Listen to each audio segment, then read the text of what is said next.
Hij spreekt toch naartoe. Ja, zeker. Hij heeft ook de nationale agenda gemaakt van cybersecurity. Geleden. Dat is een van de redenen waarom Israël zo succesvol is. Dus, daarom schrijf ik dat. We zijn dus allemaal gerelateerd aan hem. We hebben hem 2 keer ontmoet. Ik heb hem 1 keer ontmoet alleen en daarna had ik het ook.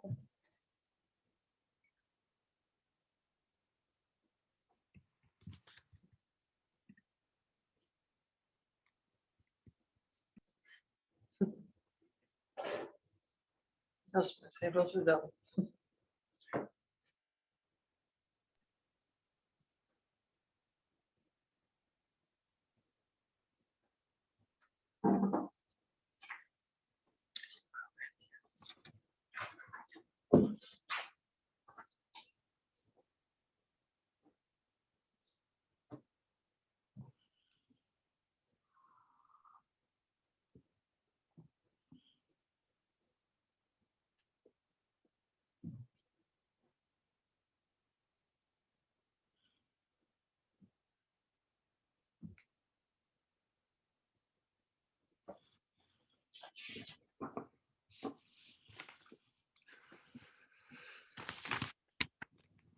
Marloes, also good morning to you.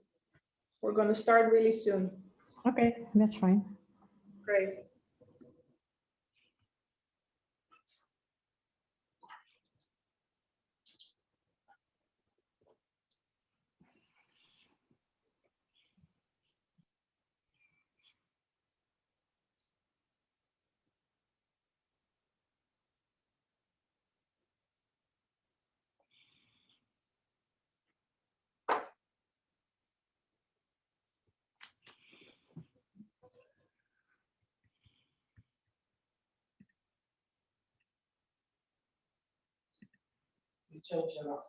Yeah, good morning, Richard. For you, it's actually the middle of the night, I see. You're calling in from Boston. Okay. That's all right. Can you hear me okay? I hear you very well. Great. Good morning, everyone. We're going to start in 1 minute.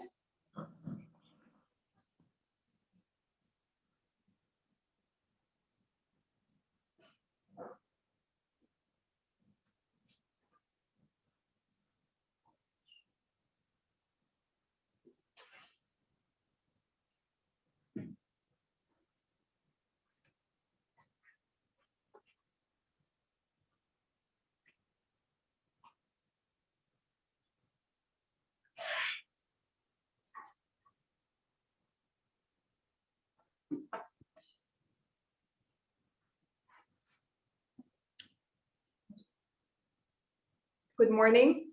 My name is Racheli Kreisberg. I serve as Innovation Attaché at the Dutch Embassy, and I'm very pleased to host our 4th Dutch-Israeli mini symposium.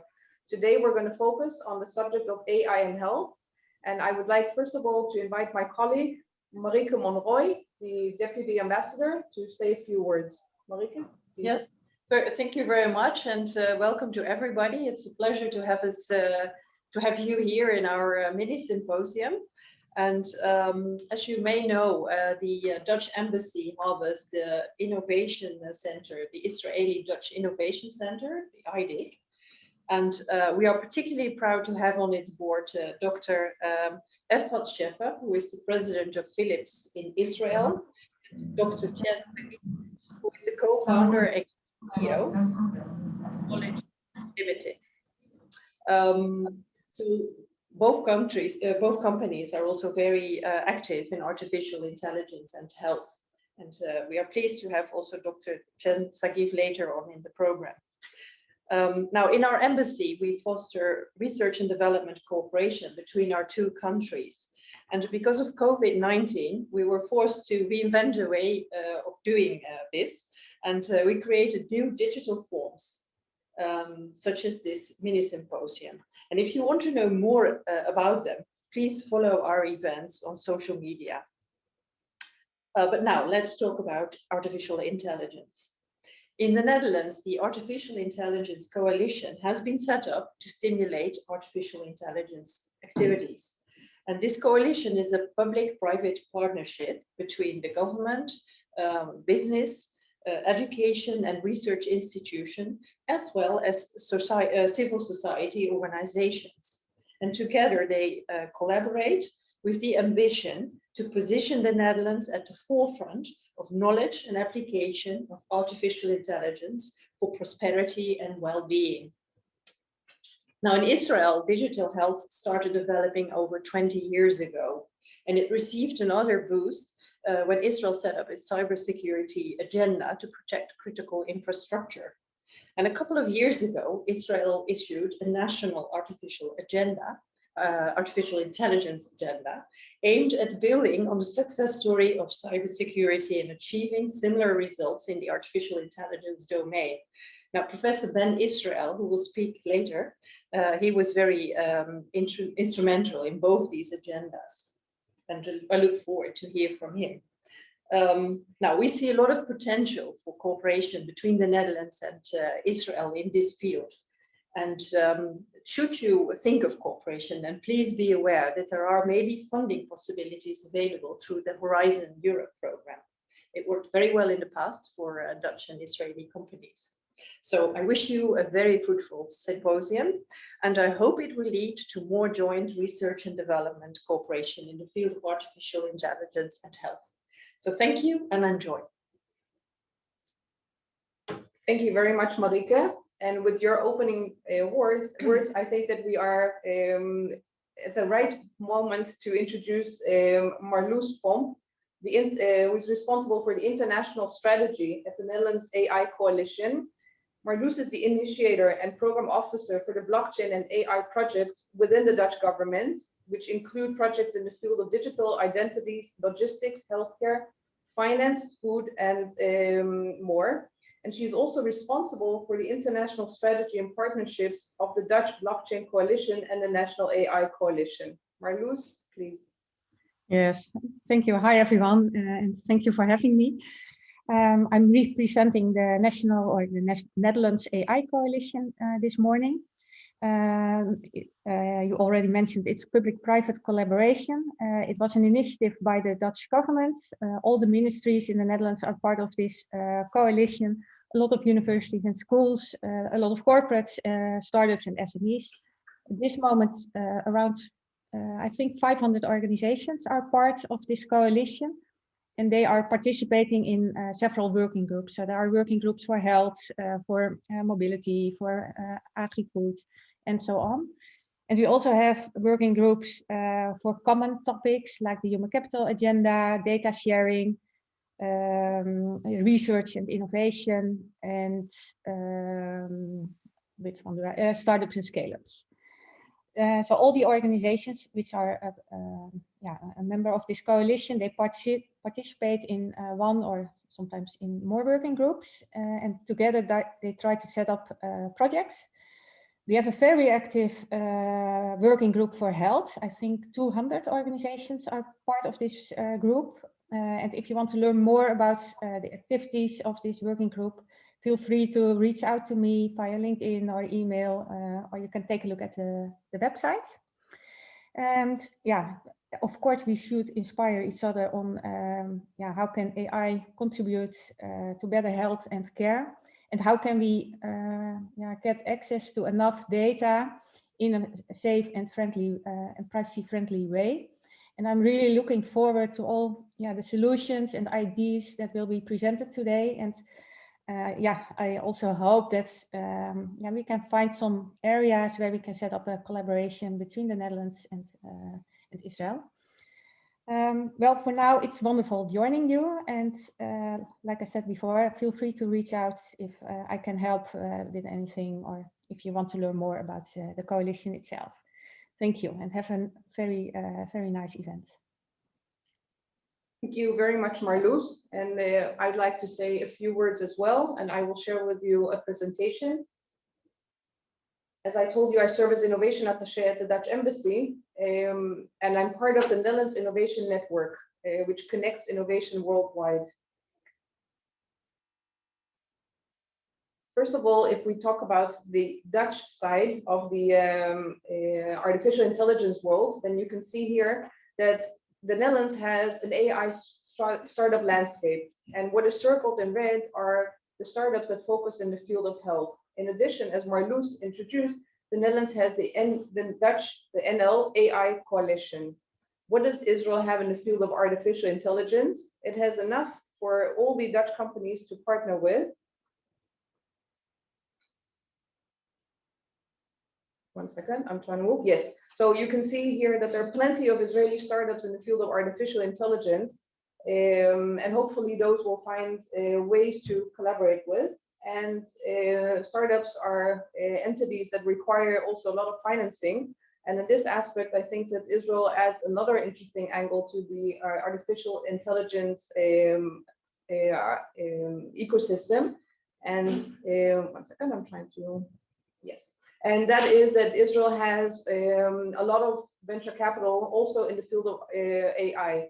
I'm giving you here a short overview of one of the, or I'm giving you a snapshot of one of the venture capitalists, Merav Wijnrijd, who also took part in an event that we organized on the 1st of February with the tech lead NL in the Netherlands and Israeli venture capitalists and Dutch startups. And one of the things that we can see here is not only that Israel is investing in artificial intelligence, there are 98 medical and healthcare startups in Israel, but also that there is a special look at artificial intelligence startups that are headed by women. And this today is the 9th of March, not the 8th of March, but this is a good start for this year.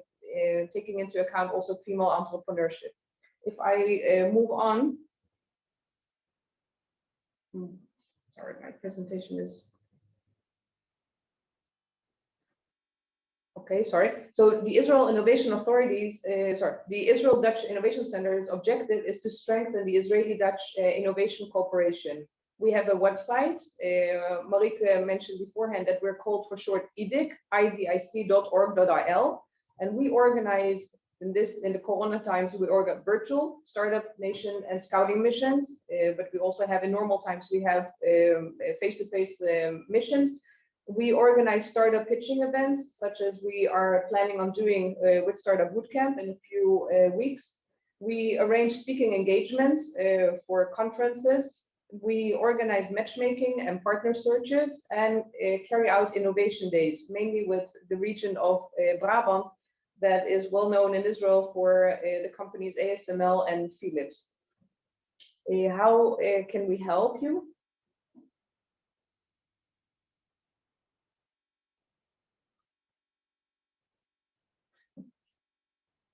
It's really not moving.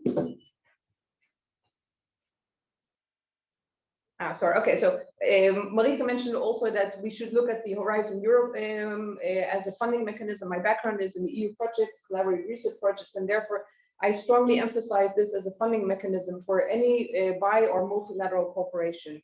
Under the EU projects, we have two mechanisms that we can be looking at. One are the Horizon Europe calls. Here you can see already two draft calls, one on trustworthy AI tools to predict the risk of chronic non-communicable diseases and or their progression, or another one on clinical validation of AI solutions for treatment and care. And this is just the draft of the health call. And in addition to that, we should be looking at the IMI, the Innovative Medicine Initiative joint undertaking, the IMI project that you can see here. This is the logo of the IMI. And another source of funding could be the Israeli venture capital industry. How can you reach me? I think that I need help again, Biol, because I'm sorry, my phone is not.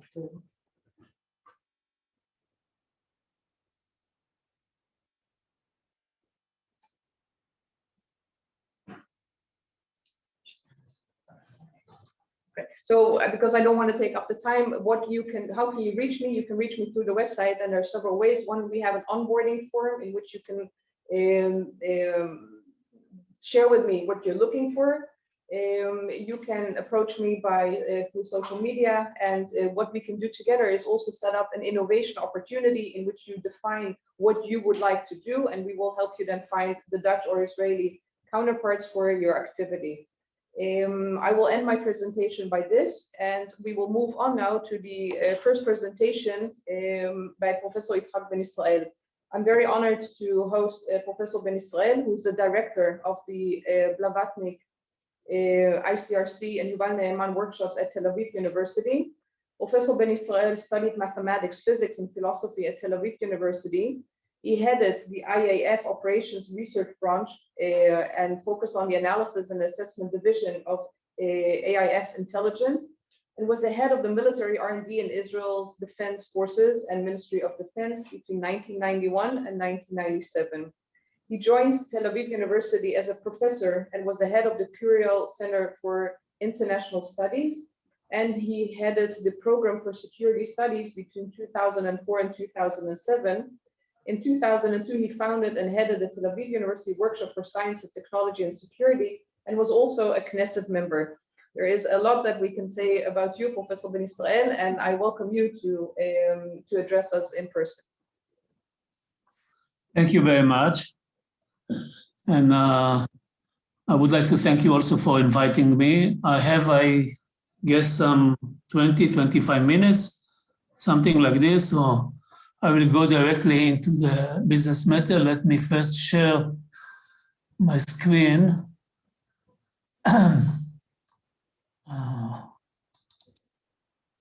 You have 15 minutes. 15 minutes, okay, even less. Why it is, perhaps it's this.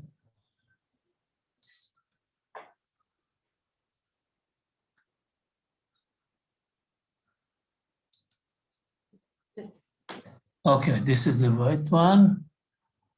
Okay. You have 20 minutes, I apologize. Okay, no matter.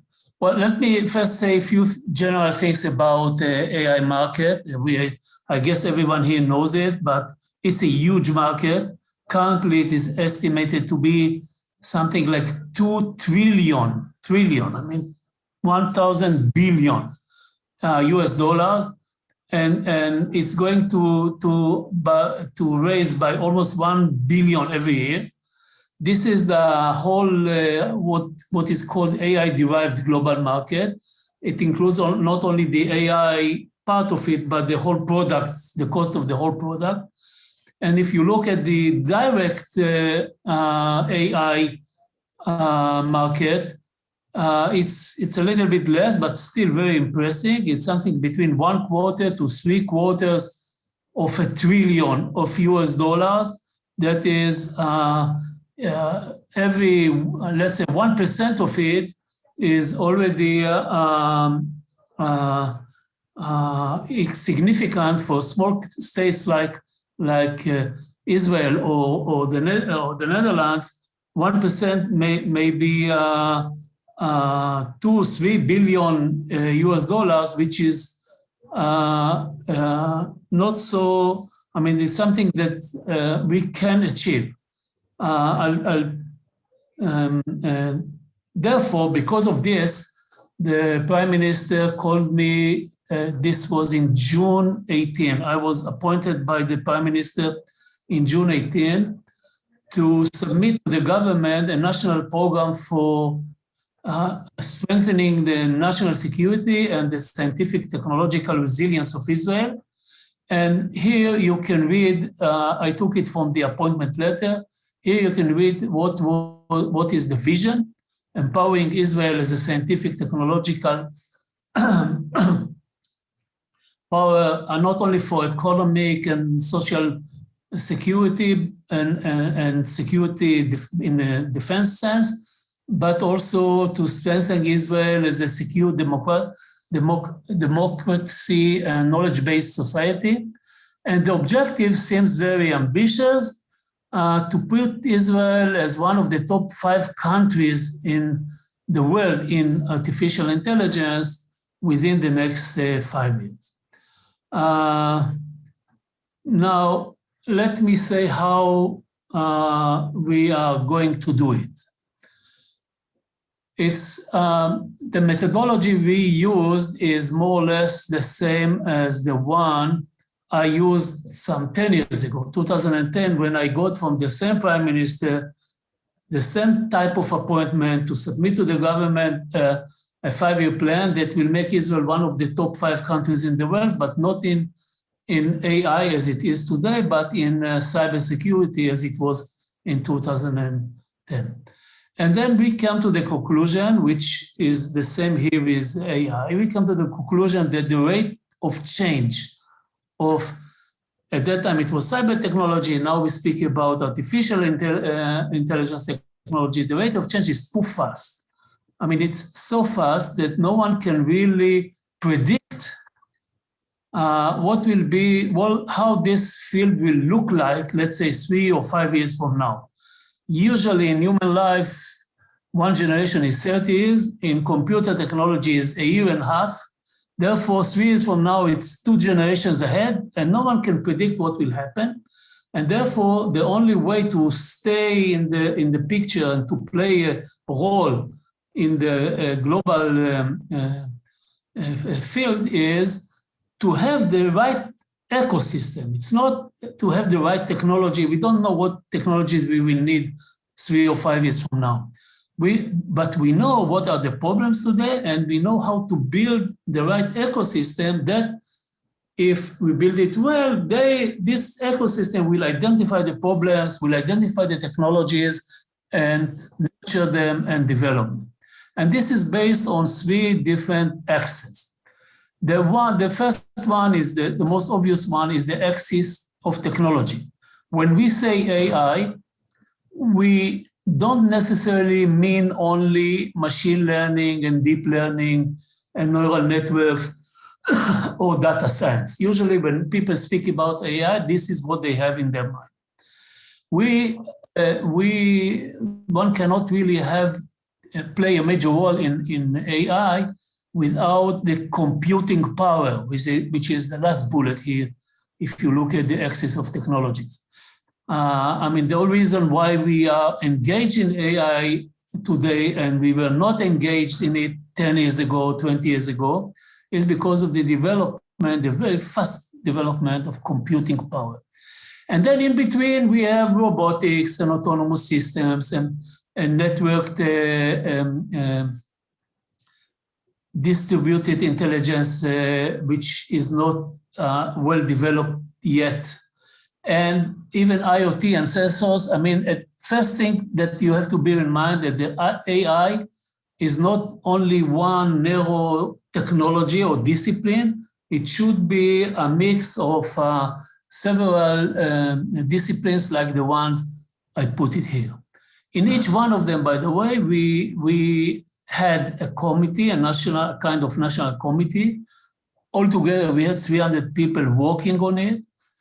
And this national committee came out with recommendations and analysis in the one committee for technology, machine learning, the other one for computer power, etc. Then the second axis is entirely different. It's about applications, about use cases. Here again, we divided it into 5 different subcommittees. And I will say a little bit more on health and medicine because this is today the subject, and less about the others. But of course, we chose let's say, the natural fields in which we think AI can improve a lot. And this is health and medical care, transportation, financial system, agriculture, and security. Now, in medical health, as you probably know, at least those of you who know Israel, we have for 70 years now almost a very developed medical system, which I don't know even how to translate the name. We call it Kupot Cholim. It's a kind of a neighborhood healthcare system network, something like this. This is, by the way, what enabled us to be very fast in vaccination in the COVID-19 case, because we have something like one center of medical care like this in the average per 2,000 citizens, including from birth up to age 120, and all this system is highly computerized, and we have a lot of data, and therefore there is a lot that we can do in applying AI, machine learning, and crossing data, let's say, coming from the clinical data set with genetical data set, etc., and get results which are very significant. Still, the first major program that we recommended to the government to start with in this health and medical care is not doing this, but doing something different. And this is about remote treatment. It's not a treatment, remote conversation, I would say, with the citizens, not to treat them, but to determine what should be their place in the queues. We have a lot of queues in medical system, starting with a queue in the ER emergency rooms of hospitals, and queues for certain test machines, etc., etc. We found that treating people is more complicated, not because of the technology, but because of the people that are not, people usually would not let anyone use the information that is somewhere there in the system to use it in order to treat them without specific permission.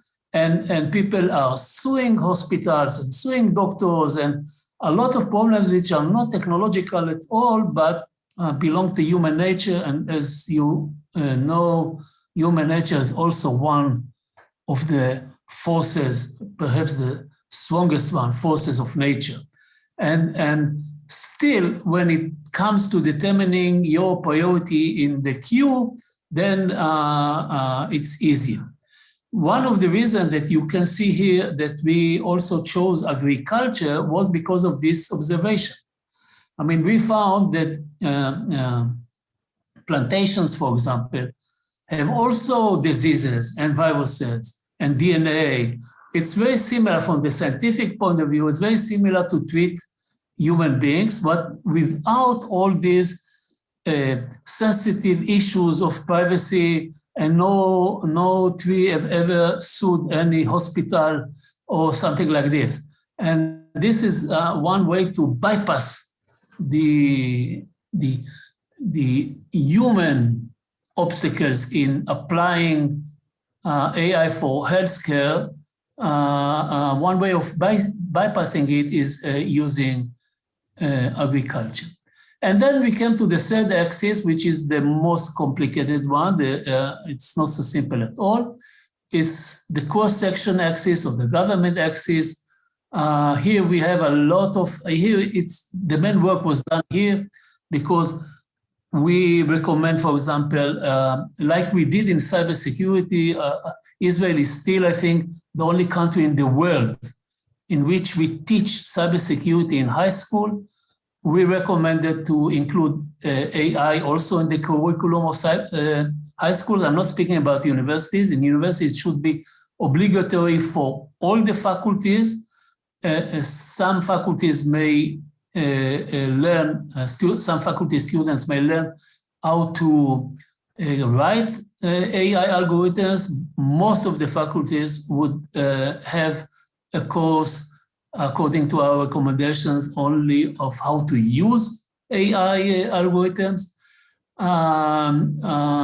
We have to find new ways to encourage people from the academy to be part of industrial entrepreneurship, because we don't believe so much in transfer of technology from academy to industry. We believe in transfer of technologies.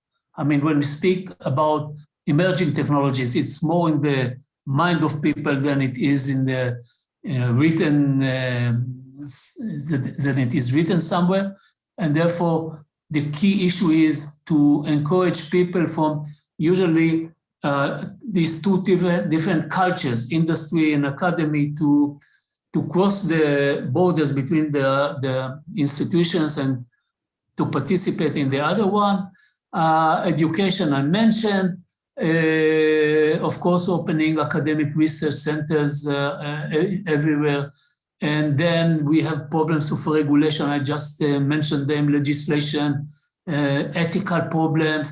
And last but not least, we started applying AI in Israel heavily, I would say, in 2015, some 5-6 years ago, to protect our network against cyber attacks. But now we face a phenomena that the bad guys are applying machine learning to learn how our machines learn to protect our systems, and then they develop machine learning technologies to deceive our machines. It's an AI against or vs AI, and we have to take this into account as well. Now, few numbers, or before this, I would say something like this. We finished our work, we submitted it to the government. Those of you who have who know what happens in Israel in the last 2 years understand that in the last 2 years we had 3 rounds of elections. The fourth one is in 2 weeks. And in between, we didn't have an approved budget of the government. And therefore, we don't have, I mean, our paper is called a National Strategy for Israel, AI Strategy for Israel, or to be more exact, we call it a national strategy, but the name is for secured intelligence systems, not for AI, but for secured intelligent system, to emphasize that we speak about systems, not only some research and security, because the more we will use AI, the more vulnerable we'll be to counter the bad guys that will try to harm us, and therefore it should be secure. The strategy was not yet approved. Still, because we, in this work, some 300 people were involved, and Israel is small as more or less the size of the Netherlands. Because of this, in certain areas, people already started to boost whatever we wanted to boost it without the government approval. And one example is in investment in AI startups. You can see here that in terms of private investment in absolute terms, in billions of dollars, in AI, Israel is number 4 in the world.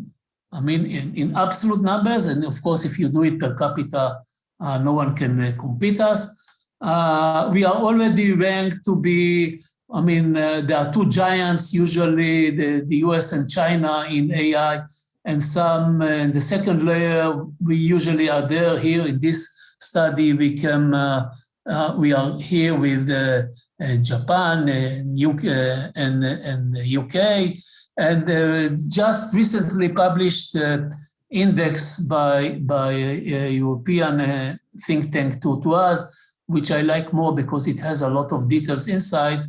They ranked the US to be today the first one in AI, China second one, UK the third one, Canada 4th, Israel 5, Germany 6, and the Netherlands 7. The distance between the Netherlands and Israel is not so big, there are a few points here.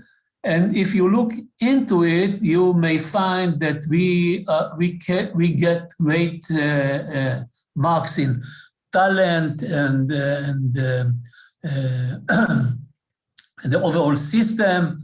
And we lost a lot. I mean, our worst grade was in strategy. I mean, we don't have a formal strategy. I told you why.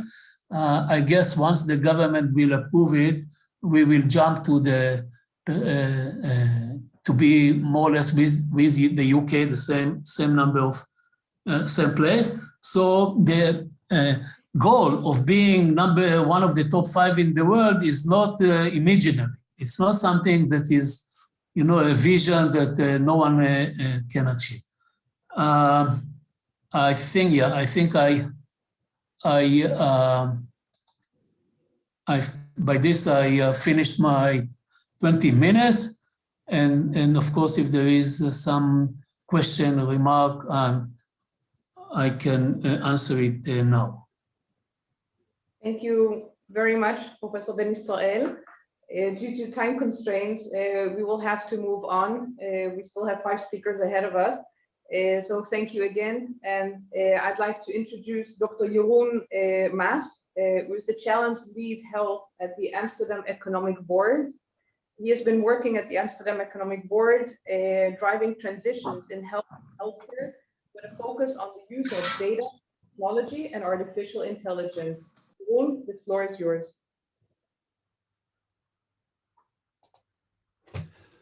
Thank you, Racheli. I think you can see my screen now, right? Yes. Yeah, thank you. And thank you for the invitation and for the opportunity to present here what we are doing in AI and healthcare.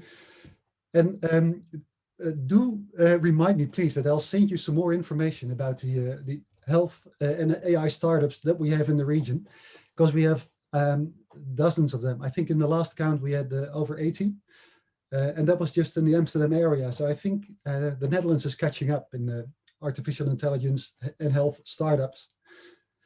And I do have to refer to the Professor Ben Israel, the previous speaker, about the human obstacles to AI in healthcare, because that's one of the topics that we need to address to really reuse medical data. And that's why I'd like to give you a very brief introduction about what we do as an Amsterdam Economic Board, which is necessary to explain how we do it, the governance of medical data as we see it in the region now, and some examples, results, and an opportunity for collaboration. And I will stick to the 15 minutes, Racheli. Okay, so the Amsterdam Economic Board is a neutral player. We are a foundation. And in our board, we have the private sector. For example, Philips is working with us on health. We have governments and we have academia. We work in this regional area around Amsterdam. It's about 2.5 million inhabitants, which is 13% of the Dutch population, providing 21% of the GDP. And it's been 5 years that we laid out a regional strategy on data, AI, and health, with the ambition of getting more healthy life years. So the focus is really on prevention, whether that's secondary, tertiary, and preferably primary prevention. And that was 5 years ago. And we started with building a coalition of what we call it visionary doers.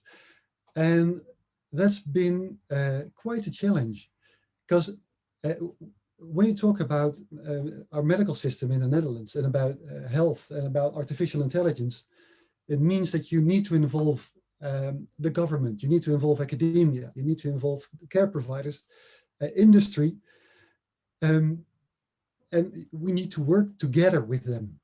And we also need to work together with the, if you will, the black turtlenecks, the data scientists and AI experts, and the white coats, the medical staff.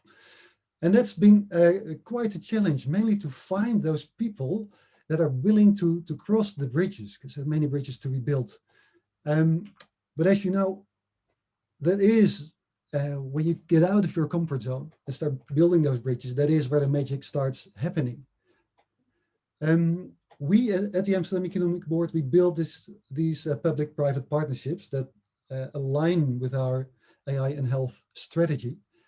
And I'd like to sketch the scene, give you an introduction very briefly of how we see public-private partnerships and where the magic is in that. And like Marloes said in the beginning, the Dutch AI Coalition is built as a public-private partnership. And really, we are really happy that it's been like that, because it has been a challenge. If I'd like to touch upon on a few points. If you look at the reward system, for example, within government, it's about public perception. It's about votes as an expression of what you're worth. It's about coalition partners. Very different from academia, where it's about papers and even more citations by other scientists, which is again very different from industry, where it's about turnover, market share, profit. And well, you know about the relative timeline. I mean, I don't think I'm the only one who asked an academic and someone working for a company, can you define soon? Those answers are very, very different. But then there's the magic.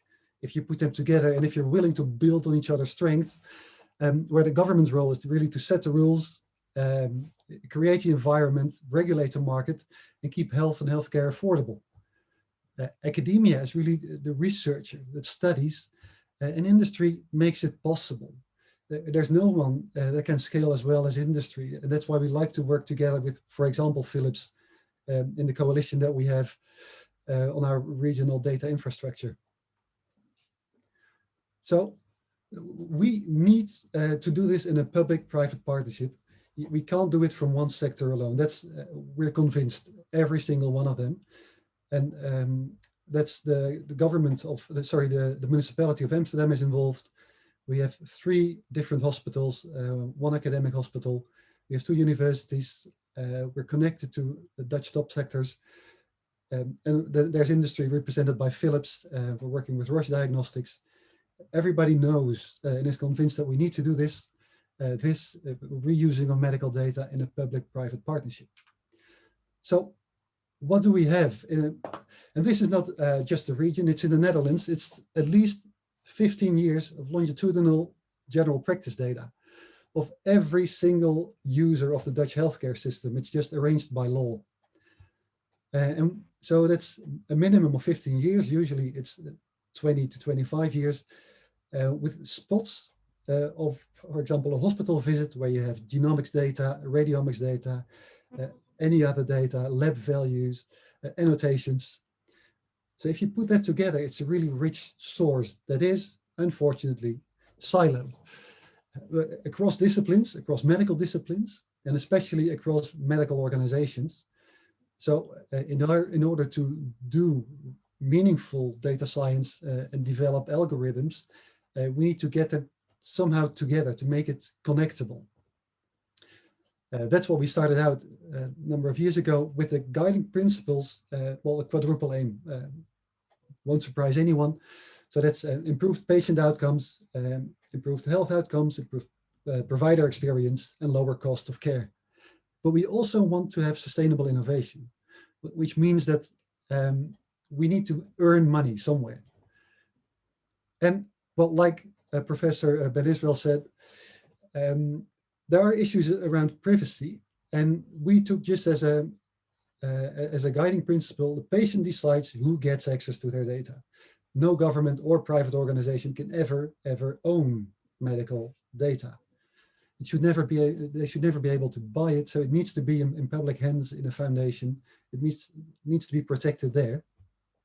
But the products derived from it, for example, analysis, algorithms, large anonymized data sets, they can be used by other institutions. And that's another point why we need this public-private partnership. So what does that mean? I mean, it's great to have guiding principles. So what does it look like? Well, it looks a bit like this. This is probably the most informative slide that I have, but so I'll spend a bit more time on it. On the top, you see the foundation. It's a data trust and a trusted third party. Is organized by and for care providers and patients. So think about general practices,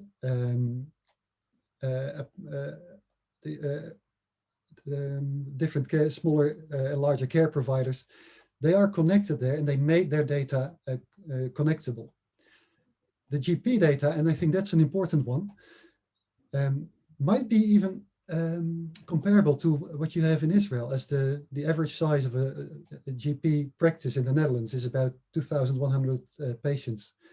But they act like the first line into our healthcare system. And like I said, the 15 years, minimum 15 years of longitudinal data is saved there. Within this collaboration, the data trust that has about 12% of all Dutch GP practices connected, the data are curated and they have their, per practice, there's a practice cloud, if you like, with the curated data. And this is all very sensitive, the patient data that nobody else is able to access, save for the care providers themselves. And it's used to treat patients, logically. But we do more with that data. And then if you follow the dotted line to the left and down, yeah, you see the folder with a lock, meaning that it's totally anonymized. Any personal references are taken out. And into that company that's I called Farm Inc. at this slide, they have this huge data set that is extending now to about 10% of Dutch population. And it's the GP data, but and other data of the care providers that are working with the data trust. It's all in one. And we use it now for research on real world data, for example, on drug safety, but also on cost effectiveness of different drugs. To compare, for example, drugs from Pfizer to drugs of Johnson & Johnson and see which one is more effective. And then we can go back and find out for what reason. And this is all done on the large databases of truly anonymized data, but still, for example, pharma, about 40 pharma companies are customers of this farming. They do not get access to the data directly, but they do get access to the algorithms used, the analysis. Also, the Dutch government gives assignment to farming, just like the European Medicine Agency. The red striped line back to the trusted third party, that's in case we have medical research done there, scientific research, the algorithms go back to the trusted third party. And we can use them, and that goes down to caring, support to care organizations, the middle, bottom of the line, of the slide. We can use the algorithms, give them back to the GP practices and tell them, for example, you have 15 patients that use this drug in combination with the 2 others. You should use drug B because that's more effective for this type of patients. So that's what we have in practice already. It's small scale compared to the whole of the Netherlands, and we're scaling that up. And what we also want to add is more companies next to it. For example, an AI validation lab. In the intensive care of Amsterdam University Medical Center, like in many other medical centers in the Netherlands, we have homegrown algorithms that are actually saving lives and improving patient care. But it's hard to validate them in other hospitals. So we want to speed it up, get SMEs, give them access to large anonymized data sets, and help the hospitals turn their algorithms into products. So that sounds nice, we think. So what can you do with it? Let me give you one example. For example, and this is still very active and valid in the Netherlands. I know in Israel, you're way behind when it comes to vaccination. But we at the Amsterdam University Medical Center, in collaboration with 264 GP practices, collected real-world data from COVID patients that got COVID, and some of them developed severe symptoms and were taken to hospital or to the intensive care. Based on that real-world data, an algorithm was developed that helps identify patients at risk. This algorithm was fed back to the GP population, and every GP has a list of those patients in their population that are most at risk to have a severe COVID developments. So they have a graduate, it's from we have a 1 to 5 scale. 5 is the highest risk, 1 the lowest. So what does that mean? Not only that we can identify those patients that we should vaccinate first in order to prevent them from developing worse diseases, but also that we could get out of a lockdown sooner. This presentation will be shared, but if you want to know more about this example, it's been published. The second example will be in oncology. In the Netherlands, we have trouble following patients from the general practitioner to a hospital, to a specialized center, back to the general practitioner. So we need to have a more networked care. And that's what we're working on with more than 100 general practitioners and hospitals. And in parallel, we use it to improve the patient journey, building on a multimodal data repository, the genomics, radiomics, patient behavior, but also whole genome sequencing of, for example, tumor DNA with healthy DNA. That's what we are still setting up based on the examples and the experiences we got with the COVID example. So that's what we are working on in practice. It's working, patients are involved. And I wanted to end this presentation with, well, an invitation to collaborate. We have data available for research. And that's, I have 2 examples. One is on a Dutch scale. There's the Dutch data warehouse against COVID-19, in which more than 35 Dutch intensive cares participate with millions, hundreds of millions of data points. And it's open as well, under certain boundaries of privacy laws, regulations, ethical considerations, of course. But should you be willing to see if there's a possibility to collaborate, do feel free to contact them directly at the email address noted there. That's for COVID. And for on a more generic intensive care data set, we have the Amsterdam University Medical Center database with 20,000 unique patients, with 23,000 intensive care ward visits, all between 2013 and 2016. We use that data to develop algorithms on that we are running within the intensive care unit now. I will be happy if we could somehow work together with any one of the audience. Please reach out either to me or look at the website mentioned, and let's see if we can collaborate. Thank you. Thank you. Thank you very much, Jeroen, for your presentation and also for the invitation to collaborate. I'd like to introduce our third speaker, Dr. Gen Sagiv, who is also a friend.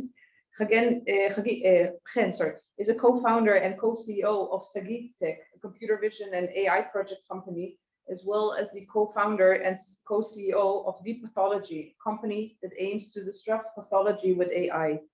She works on the development of algorithms in Israel and also in the Netherlands, and I'm sure she will say a few words in Dutch. Not only that, Gen is also a member in the committee that promotes women in science and technology at the Israeli Science and Technology Ministry. She holds a bachelor's in physics and mathematics, a master's in physics, and a PhD in applied mathematics from Tel Aviv University. Gen, the floor is yours. So, dank u wel, Racheli. Dat is klopt. Ik spreek een beetje Nederlands. So, goedemorgen, good morning, and boker tov to everybody. I had really the 3 fantastic years living in the Netherlands when I was younger, and I will always cherish them and love the Netherlands, and yeah, and just very, very missing the next opportunity to go there. So thank you for the introduction, Racheli. I'm also very, very happy to be a part of the advisory board of the IDIC, and also trying to bring together a collaboration between Israeli and Dutch entities.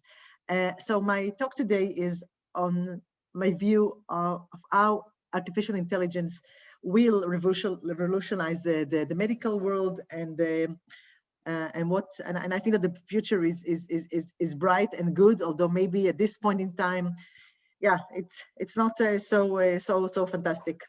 So in the history, when we look at the history of health let's say, breakthroughs that actually changed the world for the best, that would include things like anesthesia, hygiene, and this is Florence Nightingale, antibiotics, which was really, lifesaver.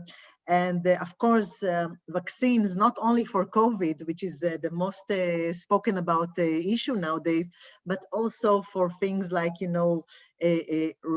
rabies and tuberculosis and other things, which really children's diseases, which are now not existing thanks to vaccines. And all this, with all these advances, a lot of the medical information nowadays is still residing in the analog world, which means that you still have biopsies on glass slides because this is the way that you prepare them. There is a lot of information about patients' records, which is still paper and files and folders. And I think that when you look at radiology, which is, I think, the most matured digital domain in medicine. So radiology started becoming digital 20 years ago, and I'm not sure whether any of you still remembers those X-ray large, pictures that you had to carry with you when you come to the next appointment. So there is still a lot of analog information in the healthcare world, but it is moving into the digital domain. And the digitation is really a game changer in medical healthcare, not only because you can then send via email, things for a second opinion. You can also have easier access for the hospital. So not only the obvious administrative issues, but also the digitation is a game changer because it enables the applications of algorithms to the data.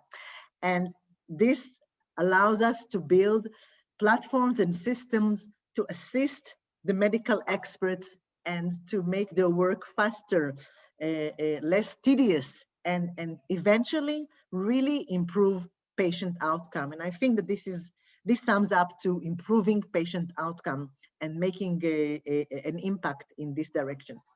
And AI, definitely, in my opinion, and I'm not the only one who thinks that, AI is a revolution in healthcare as much as vaccinations or as much as antibiotics. And I think that the entry of AI into healthcare is really dramatic in radiology, pathology, surgery, in drug outcome prediction, and also in digital application in our phone to help us monitor our health much easier. So this really, I think, is the beginning of a very, very fascinating change. Now, AI, as you know, is all about taking a lot of data and extracting information out of it. And as Professor Ben Israel said, this really became possible thanks to the fact that now we have compute power, immense compute power at home, in our offices, and of course, it's almost, let's say, infinite, the amount of compute power that we have.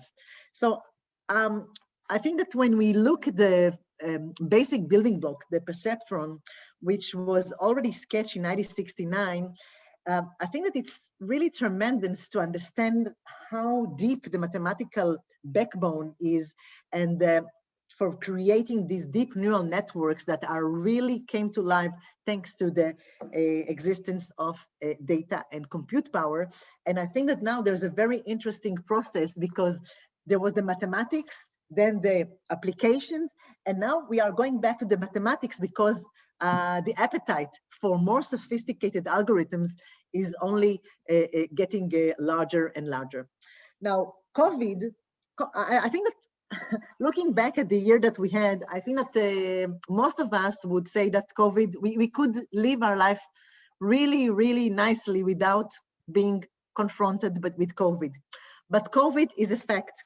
And I saw this nice cartoon because COVID really turned out to be, besides all the agony and really the toll that it brought to society and to people, it also brought about the need and of digital transformation, because people understood that this is not only allowing us to work efficiently from afar, and I think for doctors it's crucial, but also it allows us to create vaccines super fast. I had this discussion with a biology researcher, and he told me, you know, Chen, if we had the COVID 20 years ago, we wouldn't have vaccines so fast. So if people ask how come that vaccines were developed so quickly, you could tell them, no, it took us 20 years. Only now we have the technology and the capability to make things so fast.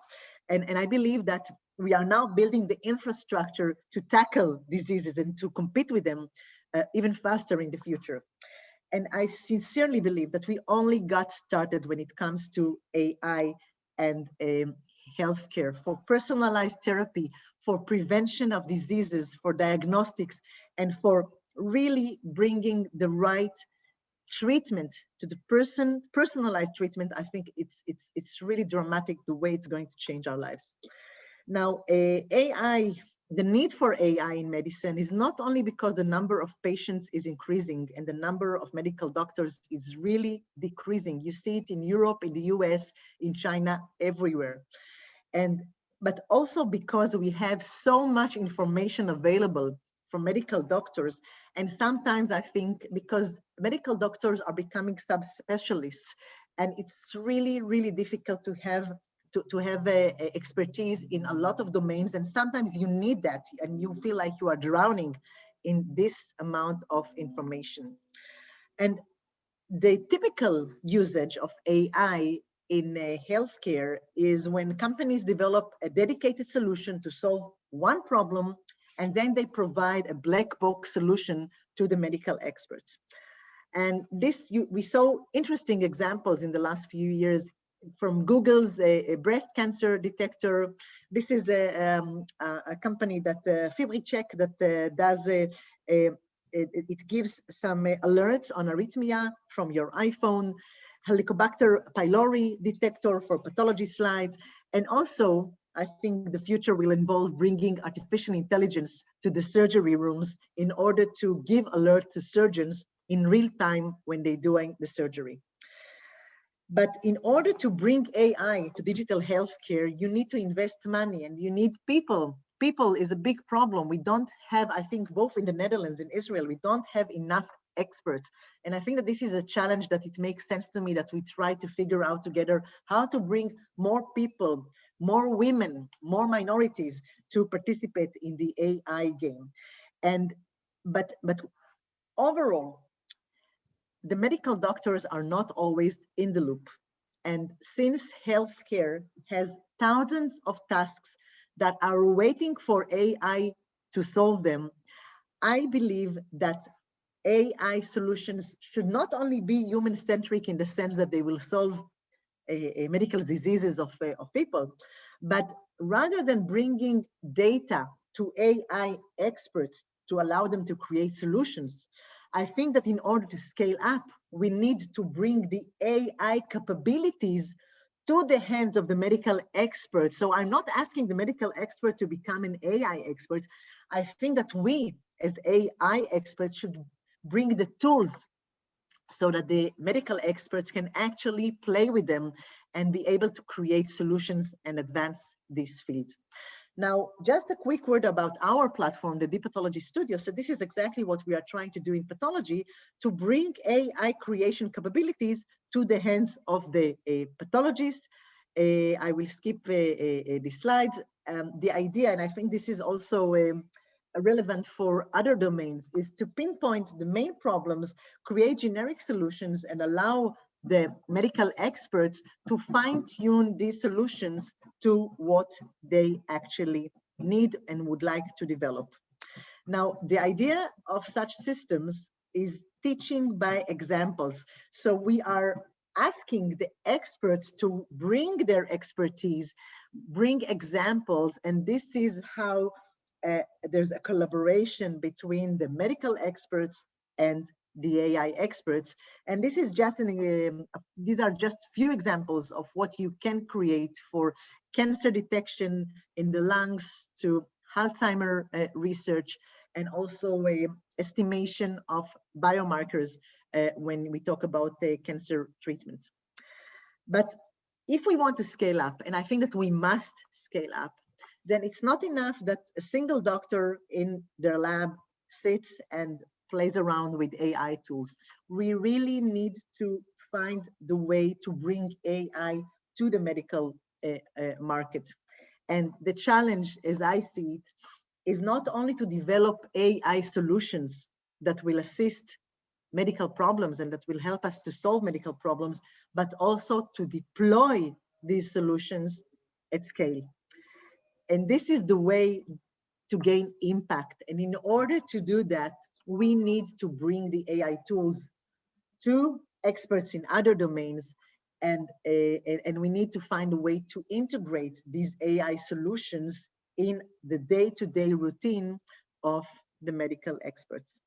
Now, this is a slide that I really love, because AI is always, people love to think about AI, or people sometimes want to think, well, AI is this big threat to humanity. And honestly, I think that the biggest threat to humanity is humanity itself. We are in charge of making fair AI, of taking AI for good, and bring AI to medical healthcare.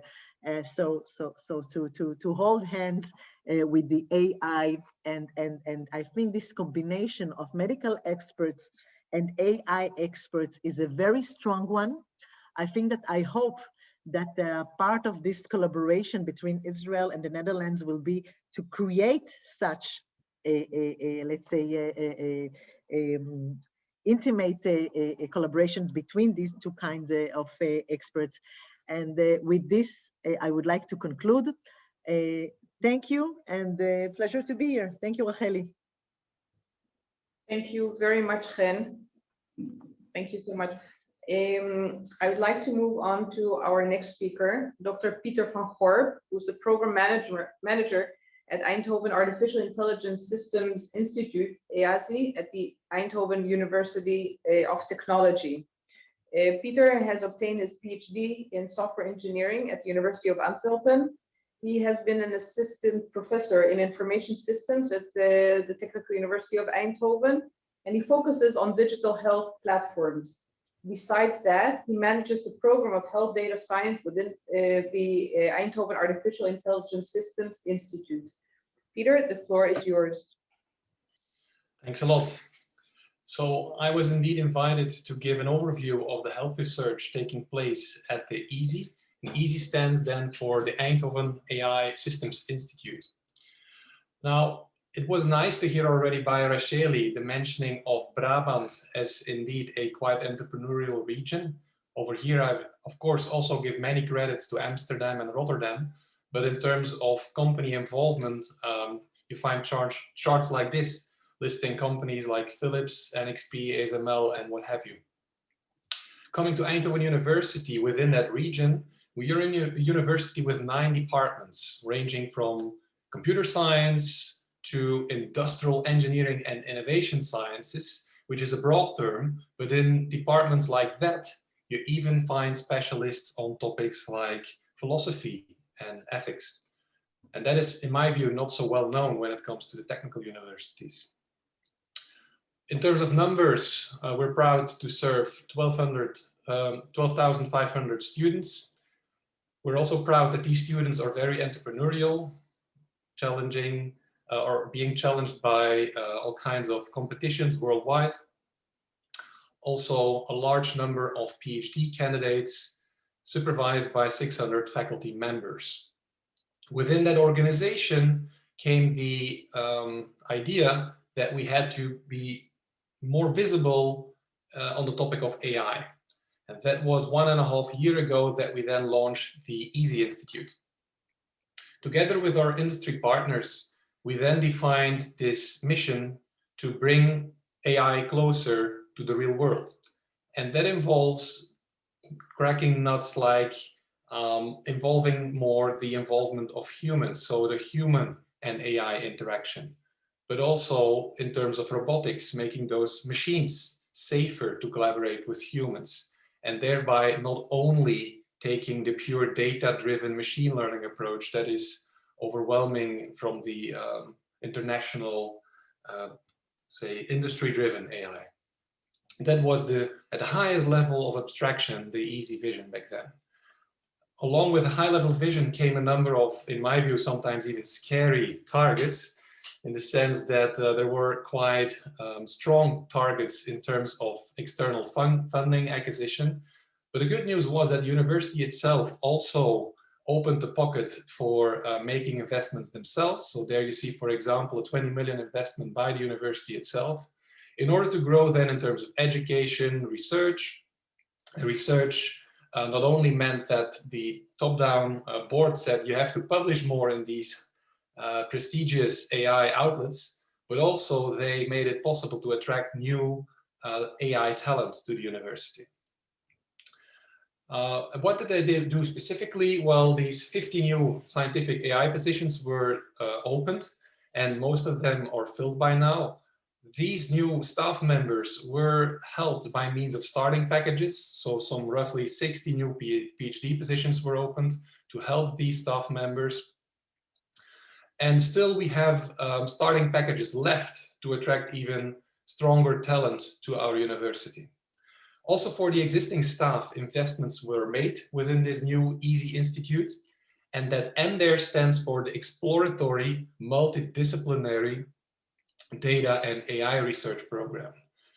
The idea being that by promoting even more the multidisciplinary research, we could make our own staff stronger in terms of preparing for the future, for example, Horizon grants, which indeed are societally driven, calling for multidisciplinary research and so forth. Then also an effort was made to strengthen further the industry collaborations. And by now we have, in fact, already a few contracts closed, but some of them still taking shape, where the industry brings in a set of PhDs, and then the university matches that with own funding for an equal amount of PhDs. And then there's an infrastructure fund, and also funds to, for example, attract scientists from Israel to the Eindhoven University for an exchange. Coming to the scientific viewpoint of EASY, due to time constraints, obviously, I'm not going to explain you our full scientific roadmap, but I highlight here a few items in 3 pillars of focal points that I had outlined earlier. So we have on the one hand, the fundamentals of data and algorithm engineering, in which, for example, we're seeking for algorithms that are less hungry on the data requirements, models that are better certified, for example, in medical applications.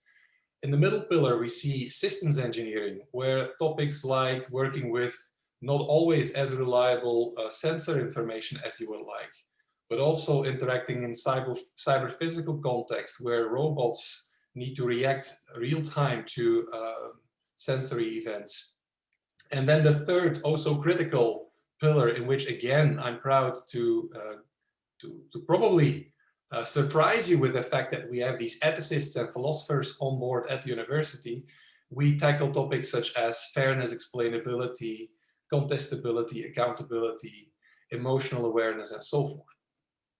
All right, then I hope you're also interested in how on earth do you make this happen in a big, long-living university. Okay, Eindhoven University is young, but still, I mean, we have these 9 departments. So how do you then launch such a multidisciplinary AI institute?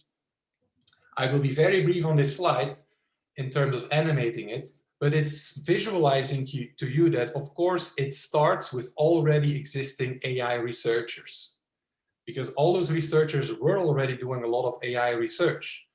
What we added were dedicated program managers and also industry fellows, people that had been working for years in Philips and similar companies, to guide project managers on these multidisciplinary projects. Of course, you then have a management layer on top of that, and also support staff to professionalize the communication and the event organization and what have you. HR and finance are the obvious ones. And then I stress that, okay, you have then a central management tier in such an institute, but what is critical is to have good alignments to the existing departments, not only through the department heads, the deans, but also senior staff members with a proven track record from the various departments defining together a scientific roadmap. That's how we at Eindhoven University have organized this virtual institute on top of an already existing mature university. And then personally, I am one of the program managers. So these program managers are always associated with an application domain, and I'm happy to do that for health. Each of the application domains came with so-called moonshots. And for health, I'll explain you the details, but also there are moonshots for industry and mobility as application domains. Before I do that, let me clarify what easy means then as practical value to our scientists. Well, first, of course, we had to define these moonshots, and we did that together with the scientists. But also, and that I will show you in the next slide, we looked at the national agendas and the international playing field in order to feed these scientists with, that is what you are already doing, and that is how it translates to how the outside world is naming it, for example.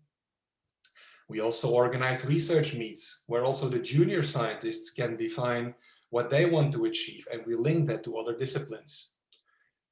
And then we obviously have things like an annual big conference on which more than half of the participants are these industry players. So either graduates or people that are working at ASML and Philips and that are curious for AI. So about that strategy exercise, for health, it was for us an open door to not go for a national technical roadmap, but to look first at the life sciences and health roadmap, which had defined already quite nice missions. And from these, we derived then the AI-specific missions for Easy Health. Additionally, we are quite active in organizations like the current DIRO, which used to be the Big Data Value Association, to co-create also the future roadmaps. And one of these publications that I cite here is the AI in Healthcare white paper that we wrote last year, thereby not only looking at what do others think is important, but also shaping the international roadmaps. And that then, all of this, we bring back to an as concise as possible description of the Easy Health moonshot with program lines through which we manage our community. I promised you conciseness, but that is of course very relative. This is the moonshot for the health domain. It is concise in its title in any case, because we intentionally go for this seeming contradiction of hospitals anywhere, nowhere. Meaning on the one hand, we make care available pervasively, such that, for example, also at your home, you get quite advanced AI at your disposal. But also nowhere in the sense that we are indeed quite heavily investing on prevention to make care redundant in the first place. But that is never fully possible, and that's why we admit, like, ultimately you have the both. It's anywhere, and we try for nowhere. Okay, then 5 program lines, which I will walk you through briefly by highlighting words from the descriptions of these 5 program lines. The first one, e-lifestyle as a medicine. The new thing here is that we focus on the one hand, not just lifestyle as a medicine, which is indeed already a national theme, but we emphasize the e-lifestyle. So it's digital support through, for example, digital twinning. And that is then not only by using sensors for the physiological data, but also continuously monitoring patients' responses or citizens' responses to virtual nudges to build also an emotional profile of the patient to personalize behavior change support. And with that, we have described now the content from the technological things we want to build, but the first word I had highlighted was provenly effective. And that is, of course, critical for the reimbursement and also the legislation on the topic.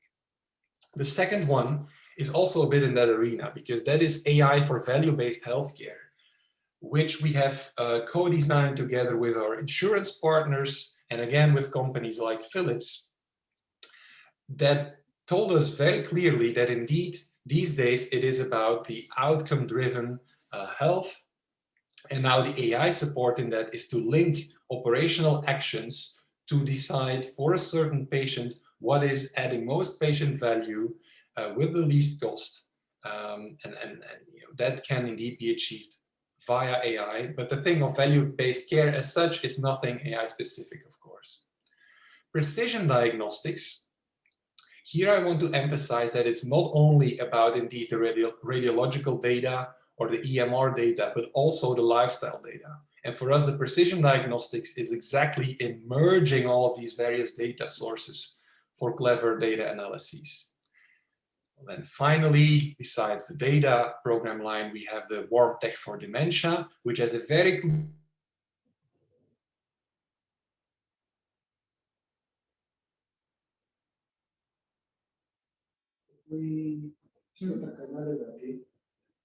Where?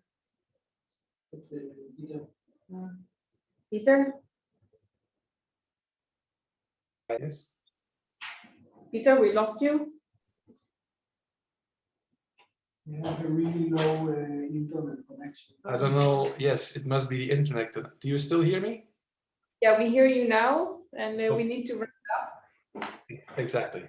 I see that I have 1 minute left, and I will then try to proceed even with the technical connection issue in place. So I aimed to conclude by illustrating these program lines via a very specific project in Easy Health. And that project is by the colleagues of Humberto Caballero and so on, who work on visual analytics. In that domain of sleep management, visual analytics is critical, because what you have is that sensory data is used to enable the automated assessment of sleep staging, which you may know from tools like the Fitbits and so on. However, we do that together with a local sleep clinic, because in reality, the current technology is not yet precise. So we have then multiple sleep stages in much greater precision than the off-the-shelf sleep trackers. And the challenge then is that on the one hand, of course, you have the medical experts in place that have higher accuracy than the current automated techniques. But of course, that's often still subjective, and it's too time consuming. From the AI point of view, it's objective, it's highly scalable, but it's not as reliable. Now, hence comes really this new work on the transparency, the accountability, and so on. And that we do by addressing problems like how can we remove bias from the AI, how can we increase the accuracy, and so forth. That we do by means of, as I mentioned, visual analytics, that is advanced visualizations of which data led to a certain misclassification, which data attributes led to a certain bias that was identified, and so forth. And also in the top left, you see that you have a medical specialist, a somnologist. In between then, two machine learning experts, you have the visualization expert, really teaching these highly trained machine learning experts on how to let their outcomes be mapped to the world of the medical specialist. More about that you can read soon, because this work has been submitted for publication. But I hope that by briefly giving this example, I was convincingly showing you that this whole notion of certifiable models and humans interacting with machines and complex data sets ultimately indeed materializes in concrete projects where we're delivering AI that is more fair, more explainable, and more accountable. Thank you for your attention. Thank you very much, Peter. And I understand now from the presentation that I see, I always learn something myself as well. that the Netherlands has plenty of startups in the field of AI, and therefore next time I will use a different slide, of course. I was asked a question about the HMOs, the health medical organizations that Professor Ben Israel mentioned, and we will hear more about them in the coming lecture of Uri Elbayev.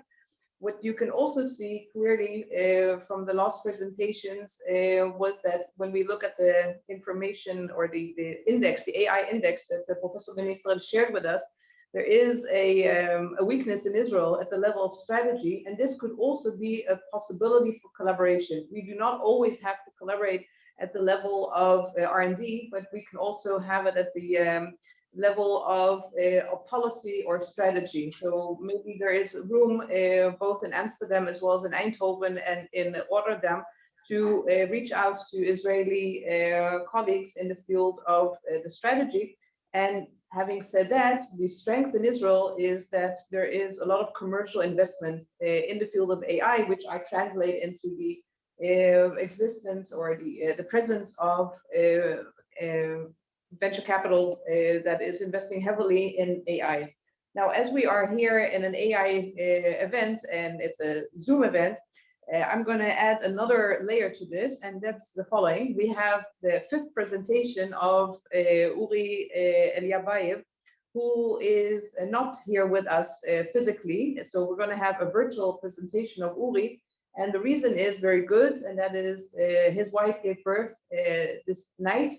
So Uri, thank you so much, and Mazal Tov from all of us. And I will introduce you, and then we all will share the presentation that Uri prepared for us. So Uri is consulting companies that want to add AI capabilities to their services or their products. And he has founded the biggest AI community in Israel, which is called the Machine and Deep Learning Israel. It has currently 21,000 members. And he's also part of the national committees, which are responsible for establishing the Israeli strategy in the field of AI. Thank you all for being here. And today we are going to speak about the Israeli AI ecosystem. It's okay, no problem. And one of the things that Chen and I discussed, and Chen, thank you for helping in setting up this this workshop, is that maybe it would be good either to invite the people from the Netherlands to join the Israeli community, or to set up a Dutch community, which is similar to the one that Uri has established. And we will now listen to Uri's presentation. We are going to speak about the Israeli AI ecosystem. My name is Uri Elbayev, and this is how I see the Israeli AI ecosystem. In the middle, you have the community that all those other sectors are part of it. You have the university, as I mentioned before, with the researchers, the startups, corporates, and army. They're all working together to create this important role of AI in Israel, and everyone is helping each other, just supporting and sharing information. We've seen that in many other ways and aspects, if it's joint projects or joint researchers, so a lot of activities, and we'll speak deeply about each part of it and also about the collaboration of it. And let's start with the universities. As you can see, we have several universities here in Israel that working in this field of AI, machine learning, data science. And the interesting part is that throughout the years, some of the universities got a lot of information and expertise in specific fields. For example, Bar Ilan is very good at NLP, natural language processing. They have the biggest NLP department in Israel with researchers in the top level in the world. So doing a fantastic job in this sector. Also, we have Ben Gurion University, for example, they're doing a great job of ML and security. And the Hebrew University that is very strong in computer vision. They have a lot of great companies here there in Jerusalem, like Mobileye and Lightrix, that are working very closely with the university and doing a fantastic job. Tel Aviv University, basically good in almost any aspect, NLP, vision, the theoretical side of AI, and also Weizmann Institute, also theoretical, but also very interesting work in computer vision and NLP. And the Technion also doing a lot of things, as you can imagine. And this is like the key element. We have some universities that are good and specific part, but the majority of them doing almost any research in this field.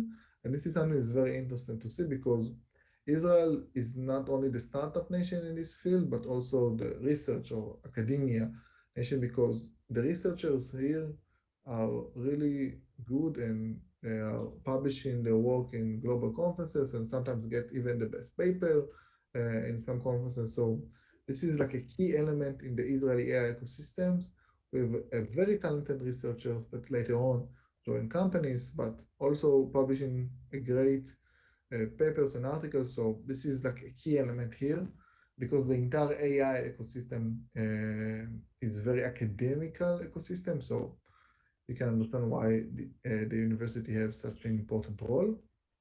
Multinational research centers, this is another great example. I'm sure that if you are here are all familiar with those logo and you know that they have a local R&D center, but the thing that I want to say that all the logos here that you can see and many others have a specific activity in the field of machine learning here in Israel.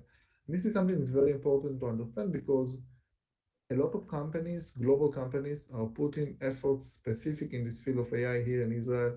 You can see Google and Microsoft, Facebook, AWS, Snap, Alibaba, NVIDIA, a lot of them.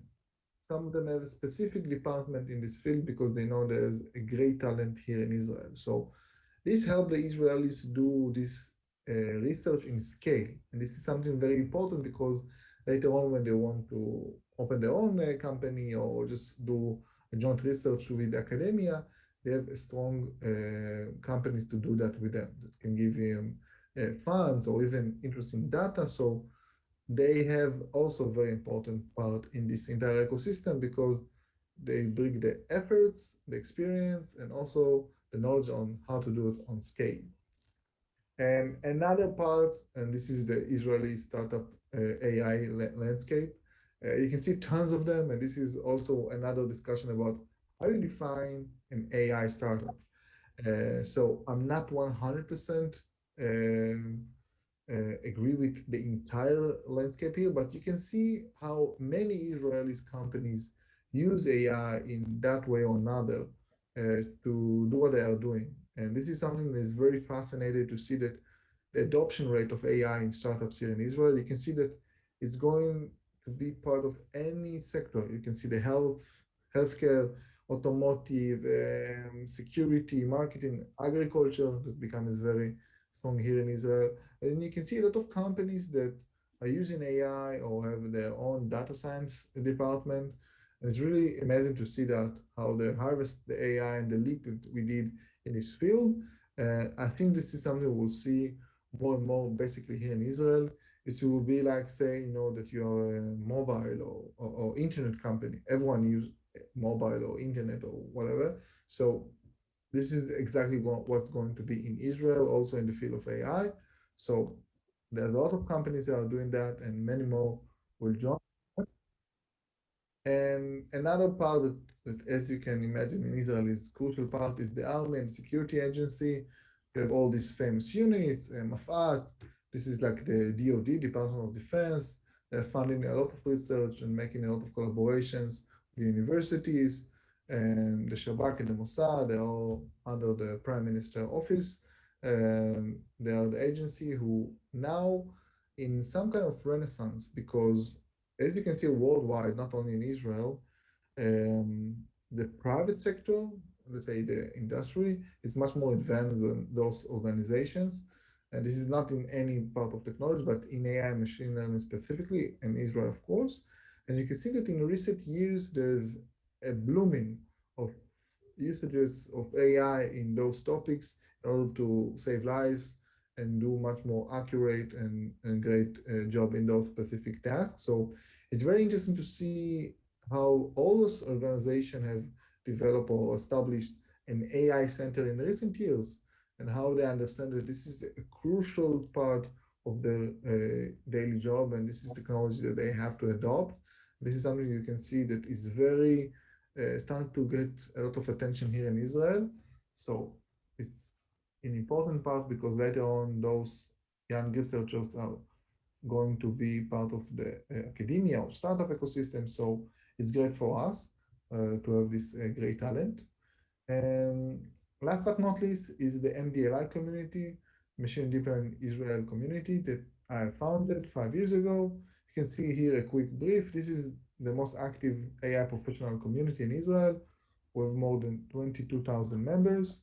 And we have basically experts from all the parts that I mentioned before: university, global R&D centers, startups, IDF, government, and more. Everyone is joining forces together and helping each other and sharing their project and just helping each other to do a better job in this field of AI.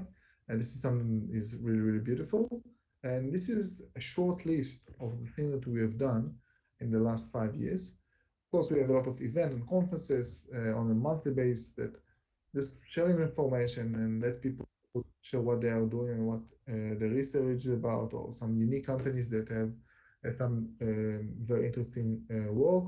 So this is something that happens almost every month, and great initiative. Hundreds of people are joining us, and this is fantastic. We have the Connector program. This is a collaboration we did with the Swedish Innovation Authority. I'll explain more about it in the upcoming slides. And MDLI course, we understood that we need to create more talent here in Israel. This is a worldwide phenomenon, but also here in Israel, don't have enough AI talent. So we created a course that based on Stanford course. And for 3 years, we have created, I think, more than 200 graduates that now as part of the Israeli AI ecosystem. This was amazing project, and we are waiting that the Corona will end, and so we will do that again. We have the MDLI report. This is very interesting report that we are doing every year about the behind the scenes of the data science and AI community here, about the average salaries and the education and the difficulties of data scientists. So very interesting. We are working now on the this year report, and it will be published next month. A job board and researcher board. This is helping companies to find good employees, and students to find researchers and professors to work on joint research together and do their thesis and advanced degrees. So those two projects was fantastic and really helped the local ecosystem. And last but not least, we have a calendar which gather all the AI events and conferences here in Israel, and it's actually helping the community members to find interesting events. So this is something that also very important for us. And this is the connector, as I promised to speak about it. This is a special program that the Swedish Innovation Authority made last year. They want to create a joint research between Israeli companies and Swedish companies that are looking for AI solutions for a specific problem both sides have. And we were the local partner that helped them promote it and just make it more accessible to the local community. And of course, we had many other local partners, startup national centers, and many others. This was really great initiatives. I know that a lot of meeting happened back then, and some projects kicked off. So this was a really nice initiative. And we are now in the last part of how Israeli AI platforms empower Netherlands AI research. So in my point of view, I think the solution and the way to do that in a way that everyone will benefit is MLOps startups. So what is MLOps? So basically it's companies that help design and simplify the development, maintenance, usage, and consumption of various AI and ML models. Basically, those tools apply to different verticals, could be any sector, and can help research teams organize and accelerate the development cycle while lowering R&D costs and democratizing AI model. What it means basically is that there are several companies in the field of ML ops, like DevOps, but for ML, that can actually help local companies to do their AI research much better. And this is something that is very, very crucial. You can see this is a short list, but there's a lot of other companies that just basically help companies in the field of AI in several places, cleaning and ordering the data, discovering of data to make sense of the data and understand what you can do with that, monitoring ML models in development. This is something very, very crucial that a lot of companies struggle with it, how to run several experiments or how to make ordering all the tests that you have done and the hyperparameters you tried. And of course, the same thing monitoring in production. Let's say the model is ready and now it's part of the production. How to be sure that it's still working and still working with the new data that is now received.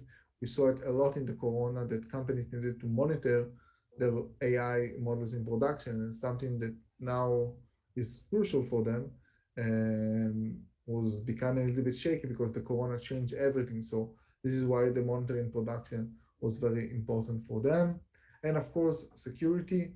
This is something that's very important, especially in the field of AI. We want to be sure that there is no data leakage or any problems with the model itself that can be attacked. So this is something that is very important also. And as you can see that all those elements are not directly to specific sector, but for companies, organizations, and teams that are developing the AI. So this is something that could be very, very useful. I made a short list for examples. Iguazio, a very good Israeli company that basically give you an end-to-end solutions for training AI models. They are doing an amazing job and work with the biggest companies in the world just to help them make things much faster when developing AI models. Allegro, they have a great tool called ClearML that can help you just get the entire lifecycle management of AI. This is a great tool. It's also open source and free that you can use. And in order to just better understand the development of the model and how to do that in scale, doing a fantastic job. Another last example is DAGSAP that also helping you to just work on joint projects in the field of data science. It's like GitHub, but for data science and AI. They're doing a fantastic job helping teams all over the world to work together in more efficient way. Also doing a great job. And this is like a short example. There are tons of other companies that can help local AI teams to do their job much easier and faster, and eventually will cost less for the entire organization. And I think this is a great way to collaborate between two countries, because those companies can really help Netherlands companies to do the AI research much better and easier. And that's it, basically. It was a pleasure to be here. Next time, hope to be live, not recorded. So this is my email. If you have any more questions about the community or about the MLOps company or any other elements that is related to Israel and AI, feel free to do that. And that's it. Thank you very much.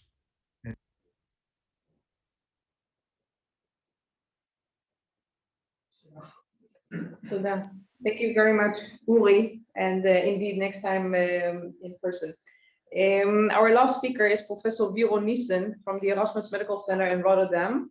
And Professor Niesen is a professor in biomedical image analysis and machine learning at the Erasmus Medical Center, as well as at the Delft University of Technology.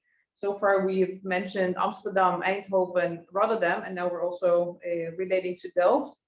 His interest is in the development and validation of quantitative biomedical image analysis methods and linking imaging and genetic data for improved disease diagnosis and prognosis. In 2012, he founded Quantib, which is an AI company in medical imaging, where he is now the scientific lead.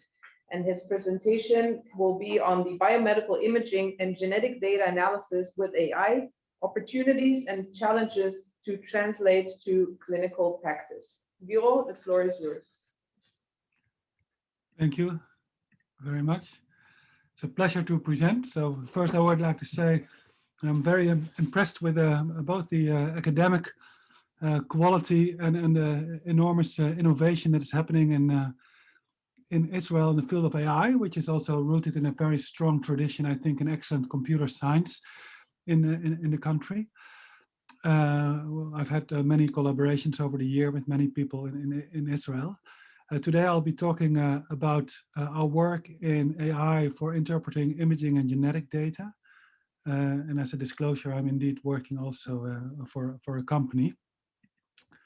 So I'm in the field of radiology, and radiology was the first field to really be affected by the new wave in AI. By any means, this neural networks and deep learning is not new. It was already said before. First neural networks date back like 62 years. But in 2012, in an image recognition competition, all of a sudden, in order to classify objects in an image, a deep learning network was outperforming all the more traditional knowledge or model-based approaches. And because of that reason, from the field of computer vision, the enormous impulse into AI came also into the biomedical and the health domain. And a question we may ask ourselves, can we sort of repeat what happened in the computer vision community and in the field of medical imaging in particular, or perhaps the biomedical domain more general? Can we also make enormous steps forward as we did in the recognition of objects and images? And the answer is first, yes, already in my own field. And my own field is making the, for example, the domain of radiology more quantitative and objective.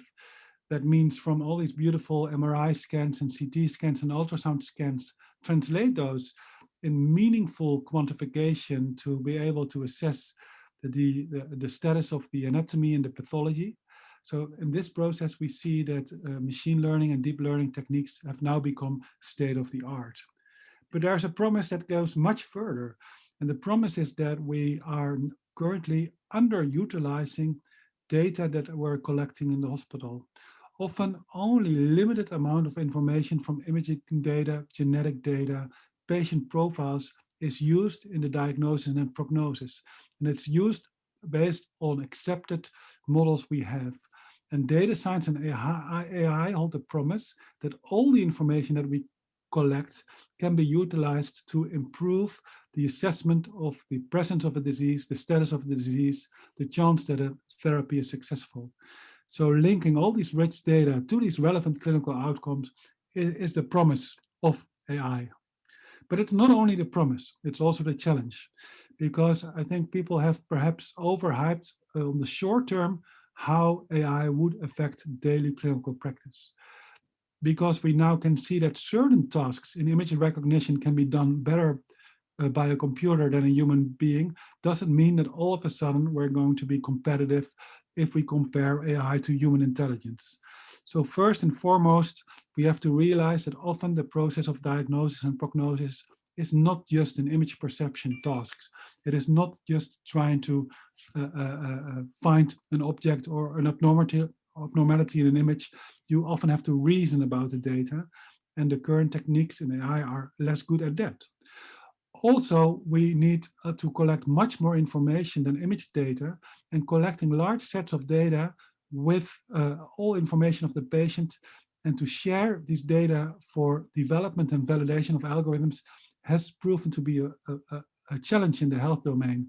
And we really do need to do a better job of making data reusable for AI solutions. I think in both our countries, I think probably in Israel, you're doing much better job than we are doing, but also internationally, I think we have to do generally a better job in the health domain to make the data reusable for development and validation of AI. And then we need a lot of data because of the enormous complexity of the system we're investigating, the human body. And lastly, data bias is a challenge. We are certain ethnicities, certain age groups, certain sexes are overrepresented in the data that we train from. And to really have ethical AI, we also need to ensure that we train on a representative set of data sets. So just to show the type of work we've been doing, it's primarily there where we have large, very good data collections that we have made most impact with development of our AI methods. And one such an example, in the Netherlands, we have a strong tradition of population and clinical studies. And myself, I've been involved in the analysis of data of the Rotterdam study, in which already over 25 years, we collect data of people now 45 years and older to try to understand why some people age healthy and other people develop disease. And we have extensive data in this population. We have genetic data, and we collect another a set of risk factors about lifestyle, for example, dietary habits or whether people smoke, and we link that to outcomes. And then we try to predict what risk factors there are for disease. But in a way, this is a black box.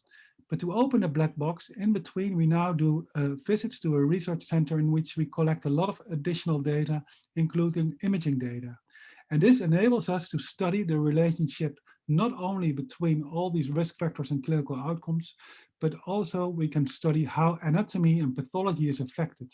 And in this way, we can link genetic data with imaging data to clinically relevant outcomes.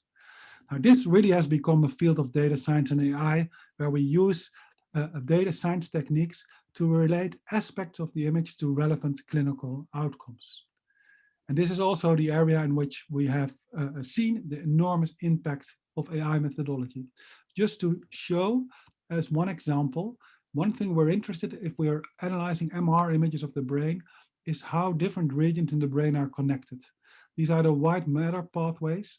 And in some of the neurodegenerative diseases that we're most interested, like dementia, we know that it's actually the integrity of those white matter pathways that is affected. And we can measure that with MRI. But in order to measure it, we have to turn the images into a model of the brain. And then you see these colored images here in which you see that we have extracted automatically the white matter pathways. Before AI, it took us 10 hours with our old model-based methods to do so. Now we've trained a neural network to do the same task within a second. This shows the disruptive nature in image analysis of AI techniques.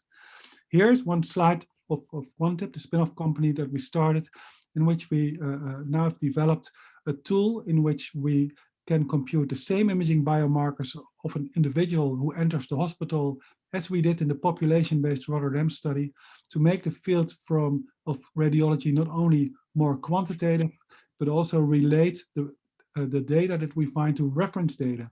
So we compare all kinds of aspects to the brain to aspects in the reference population. You can think of this as a sort of, indeed, digital twin, which allows a more objective assessment of disease. But because of AI, we can also do new things. What I said, we can, rather than utilizing the known markers that we are already using for tens of years in the hospital, we can really let the data talk. And here you see a neural network that was trained based on about 5,000 images in order to estimate someone's age from an MRI scan of the brain. And we found that for people between 55 and 95, we could estimate the age based on an MRI scan, no other information other than the sex. We could estimate someone's age with a standard deviation of about, or an error of about 4 years. But then we thought, what happens if you live a healthy lifestyle? Probably your organs are healthier and probably your brain is healthier. So we introduced a new marker, which was the difference between how old your brain looks on an MRI scan and your calendar age. And we found that this was actually predictive for cognitive decline and dementia. So this is a new biomarker that really has been built in a data-driven fashion. Now, what I said, AI started in the biomedical domain, I think, in the field of radiology, because these neural networks were so good at computer vision tasks. But now you see AI everywhere, whether it's data from the intensive care unit as presented before, but also the high resolution genetic and omics data. You see, in genetics, we also have an enormous task to utilize all the information in a proper way to make precision medicine therapy optimized for the individual reality. And it's an enormous challenge. And I here show the example of Alzheimer's disease. So what you see here is SNPs, so these are genetic variations that occur with a certain percentage in the population that have been associated with an increased risk of dementia. So what you would like to do, of course, this is nice research, but what you would like to do is for an individual to know what is your increased risk of dementia. But unfortunately, the SNPs that we find are very common in the population, and all of them individually only contribute a small part to your increased risk. So somehow there's a combinatorial effect. Now, this combinatorial effect can best be studied with the power of data science and AI technologies. So what we're seeing increasingly is that in high dimensional studies in which we combine genetic data, imaging data, environmental factors. These are high dimensional data on many, many subjects in which we're interested in very complex relations. And normal biostatistics, medical statistics is not sufficient anymore to study these relations. But by utilizing AI, we can study these relations. So next to AI for interpreting imaging data, we're also now looking at AI methods to combine imaging or genetic data, or to try predict disease from genetic data only.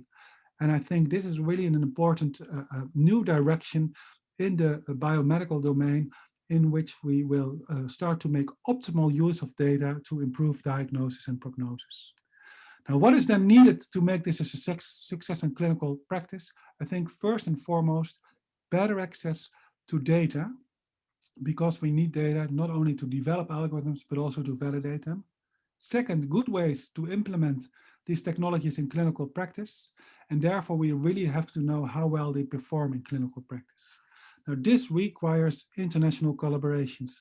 We need health data infrastructures that enable the reuse of data.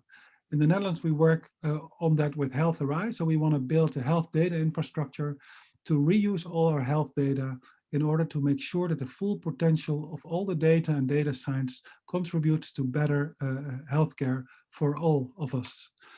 Again, I agree with the previous speaker that COVID has helped us. COVID has made it so clear that we need to do better in reusing data to understand what's happening.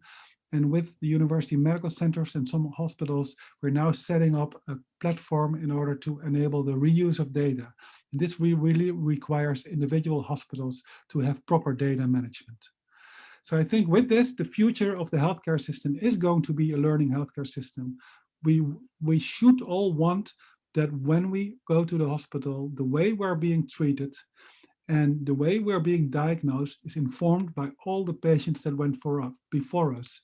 And with the digitization of health and with the power of data science technologies, this will in the next years become a possibility to get the optimal treatment because you learn from previous patients. But this requires us to open up our data, to really invest in strategies for validation, and to properly validate AI in the clinical practice. So with this, I would like to thank you for your attention, and I'm really happy to be able to be in this very interesting session. Thank you very much, Viro. And what I suggest now, we have a few minutes left that will open up a discussion. And our aim is, of course, to develop the bilateral cooperation. So feel free to start with the first question or bring up a topic that is on your mind. So I would like to, this is Chen. So first of all, I think this was a very, very interesting session, and thank you, Heli, for bringing all the loops together. I think that the immediate things I feel that we should maybe try to do, I think both Israeli and Dutch ecosystems are very, let's say, into AI, and I think that I really liked the idea of bringing AI to high schools, of trying to make a joint effort to learn from each other on how to use AI in healthcare in a fair way, like was said before, and to have like best practices on how to do it in the right way. And also maybe a joint effort to bring more people to AI. Currently, I'm promoting an initiative to bring more women to AI. This is something that is really discussed in Israel. I will be very happy to also to find ways to think together with Dutch colleagues on this issue. So these are my thoughts. Thank you. Any feedback from the Dutch side on Gen's suggestions?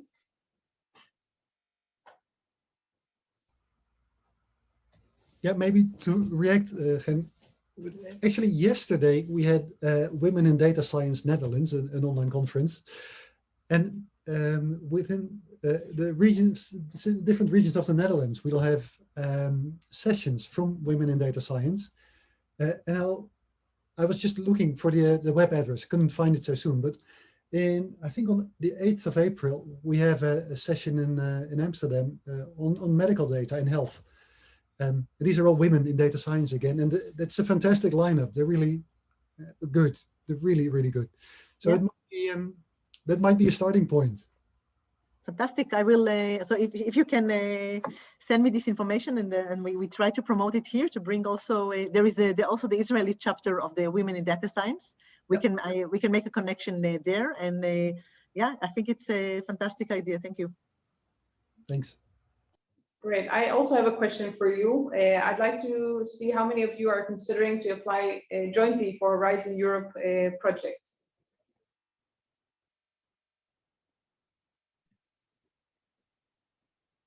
Peter? You're on mute. Sure. I raised my hand to indicate indeed that we are exploring various opportunities. I think in the beginning you mentioned a few calls, like the one on chronic diseases, and there's an obesity call indeed. We're currently leveraging the network of this Big Data Value Association that I mentioned in my presentation for a matchmaking event on March 17th to explore the international options. But certainly, even for those of you who are not connected in that organization, we're very welcome to consider the opportunities and then make strong consortia with you. Okay, that is great. And I could not show it to you because I had some technical difficulties, but on the website of the Israeli Dutch Innovation Center, we have what we call innovation opportunities. And among those, you can also upload an innovation opportunity in the field of a partner search for a call for proposals. So you can send me a text, and then we can start seeing how we can build a core consortium of Dutch and Israeli partners. Chen, you wanted to add to that? I just wanted to say that because I thought that raising hand, I followed Peter. I thought that this is the way to say absolutely. I think that we are looking at the new proposals of Horizon Europe, and I really hope that we have opportunities to apply together with the Dutch partners as well, and have a lot of reasons to travel back and forth between Israel and the Netherlands when this will be possible. Thank you. Are there any more questions or any more topics you would like to bring up? If not, then I'd like to end. Sorry, that's great. Just actually, I want to thank this panel for an excellent and well-timed presentation. My group is actually trying to foster collaborations in AI, in multiple regions. We happen to be working with an Israeli-based company, and we are looking for ways to have AI help with image processing and interpretation, to speed up clinical trials, and to use AI to interpret trials where there's limited live access to patients. In the era of COVID, we're forced to do more repository studies, and tissue banked studies. So we are looking for ways to find collaborators to help our clients, make innovative medical technologies. We are border agnostic. We work internationally and virtually. And I want to thank everyone who's reached out to us during this panel. It's been a great experience for us today. Thank you. Thank you, Richard. And before I will send out a summary of the mini symposium that we've had, if you want to send me something, and also all the other speakers and participants that shared important links, you can send me an email, and then I will include that in one final email that I'll send to all of you. Then I want to thank you very much. Please continue following the events that we organize on our website, idic.org.il/events. And I wish you a great day. Thank you. Tot ziens. Thank you. Bye-bye. Tot ziens. Tot ziens. Thank you.